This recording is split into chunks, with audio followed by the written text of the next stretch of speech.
Well, Europe is over. That's a shame. Shall we talk about it? Why not? Before we go any further, if you guys are enjoying the videos and you want to help support the channel, the very best way to do so is to click that like button and click that subscribe button as I turn... Oh no, wrong color, my apologies people. Oh, I can't go any brighter. Okay, you guys are gonna have to deal with it because we have some sunlight today. After yesterday's absolute whitewash of rain, as some of you saw in the video, and as you could hear, pretty much waves hitting my house. We have some sunlight, and it is an absolutely beautiful day outside, so I thought, let's let some sunlight in. But enough waffle, let's get to the video, and what was a super anticlimactic video and disappointing end to a rather back and forth game.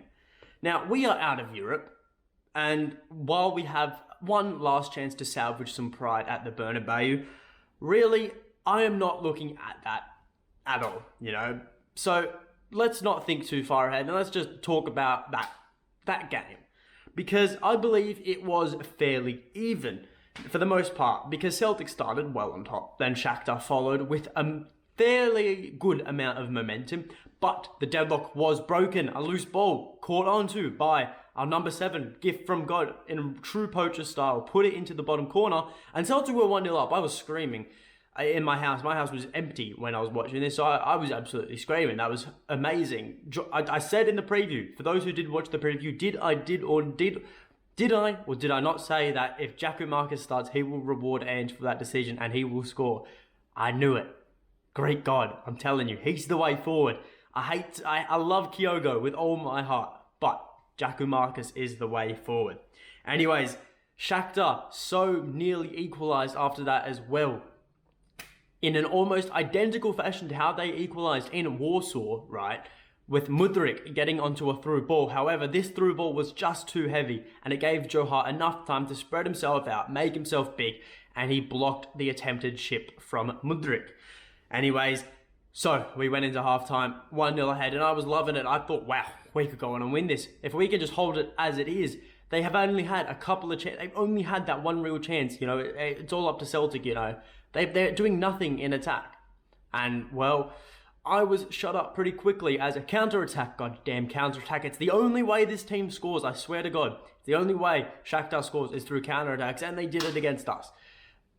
That Mudryk player, I told you guys in the preview, did or did I not say in the preview that Mudryk was going to be the X factor? If anyone was going to score for Shakhtar, it was going to be him.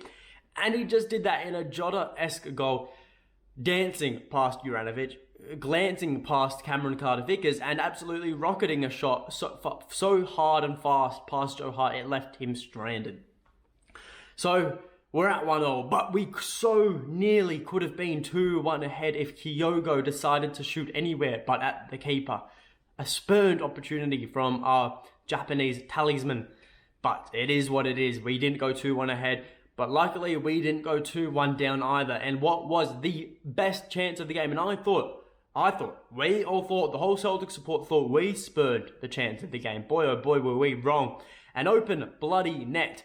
It's the type of goal you concede on FIFA and it makes you rage quit. It makes you throw your controller at the TV and then you've not only got a controller to fix but also a TV.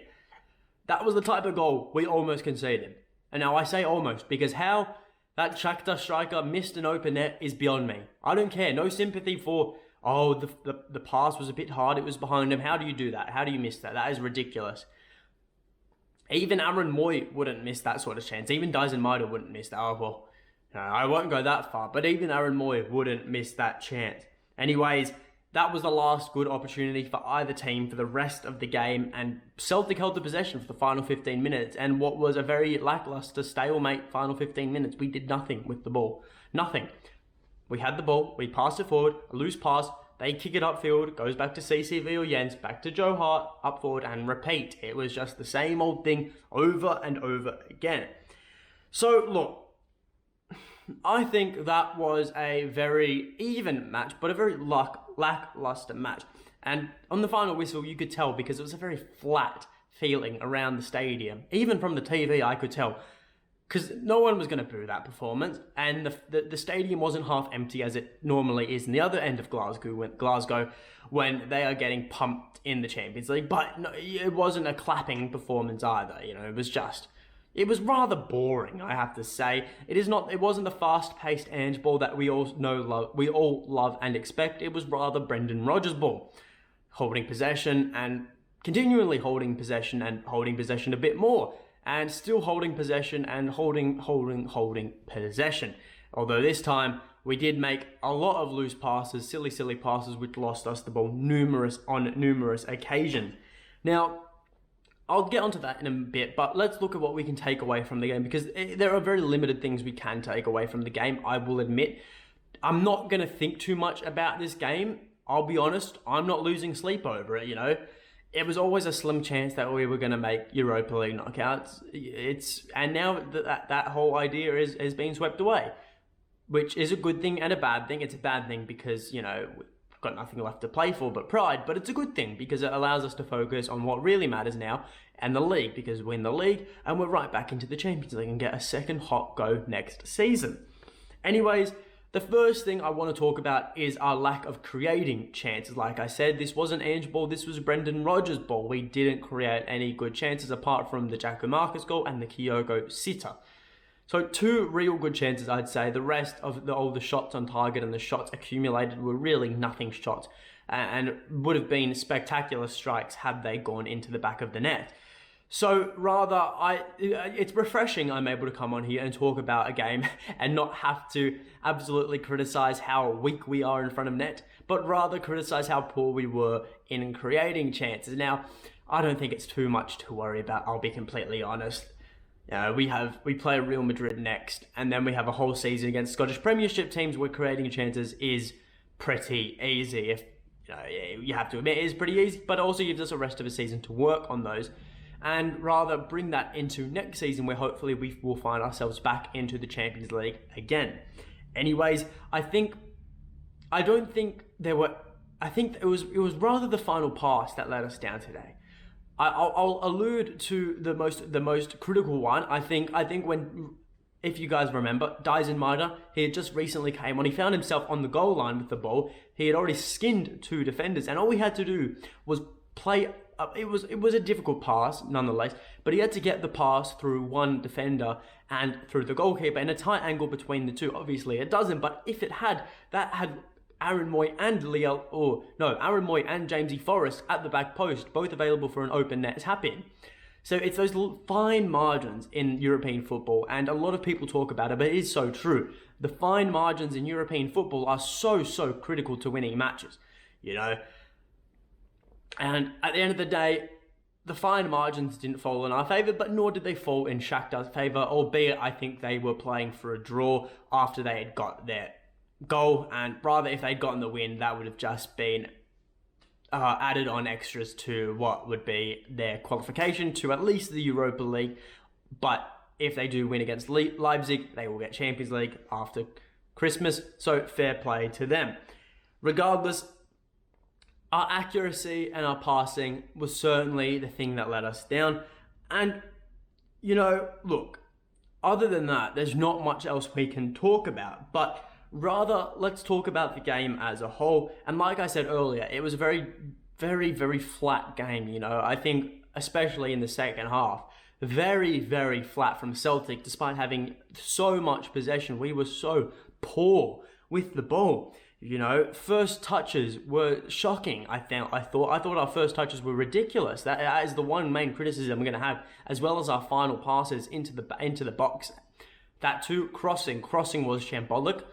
Either it was too short or it was too big. And the dangerous crosses we got in, because there were a couple, no one was attacking them.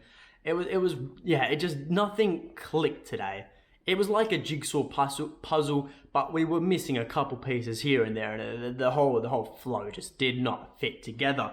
We were missing cogs, and that urgency as well from Celtic. When we did go a goal down, we didn't find that, apart from that Kyogo sitter, which, to be fair, was a good sign of urgency from Celtic. After that, we were just panicky rather than urgent, And there's a difference. When you're urgent, you're calm and collected, but you're decisive. When you're panicky, you're all over the place. and we were all over the place. Now, with that, I think it shows how much we missed Callum McGregor tonight. You know, while in the league, we're certainly able to cope without him. I think if we had Callum McGregor there tonight, I think we would have seen a different result. That is just my opinion. I think a lot of people would disagree with that, but it is certainly some food for thought. Now, while we don't live in if, buts, and maybes, it is very important to identify the fact that Callum McGregor is so significant to Celtic in attack and in defence.